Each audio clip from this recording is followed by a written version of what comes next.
নিরাশ হইস না, তোদের নবীকে দিয়ে হাদিসে বলাই দিয়েছি তো, এই পৃথিবী টিকে আছে আমার রহমতের কারণে।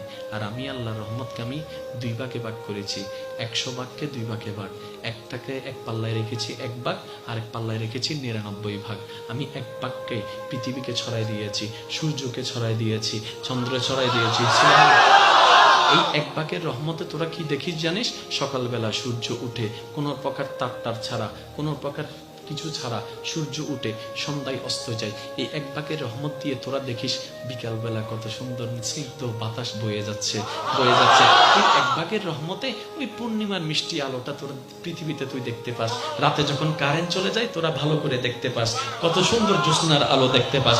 এই 1 ভাগের রহমতের কারণে আর কিভাবে বুঝায়? এই 1 ভাগের রহমতের কারণে এতটুকু মনে রাখবি, মানুষ 40 বছর সম্পদ কামাইছে, মাথার উপর পিস্তল ঠেকাই ধরলে 40 বছরের সম্পদ একসাথে লিখে চলে যায়। কারণ কি? মানুষের জানটা সবচেয়ে প্রিয়। কি মার চেহারা দেখে দেখ, যখন ডাক্তার বলে মা বাঁচবে না হয় সন্তান বাঁচবে, যে কোনো একজনকে বাঁচানো যাবে, সবাই বলে মাকে বাঁচাও, নানাই বলে মাকে বাঁচাও, মা বলে মাকে বাঁচাও, নানি বলে মাকে বাঁচাও, চাচি বলে মাকে বাঁচাও, স্বামী বলে মাকে বাঁচাও, সবাই বলে মাকে বাঁচাও। ডাক্তার এবার কৌতূহল বশত মাকে একবার জিজ্ঞেস করে, সবাই তো আপনাকে বাঁচাতে বলছে, আপনি কি বলেন একটু শুনি। এবার একজনেই মা, তিনি বলে যে আমার বাঁচার দরকার নাই, আমার সন্তানকে বাঁচান, আমার সন্তানকে বাঁচান, আমার সন্তানকে বাঁচান। ডাক্তার অবাক হয়ে মার দিকে তাকায় আছে, আরে আপনি থাকলে তো আর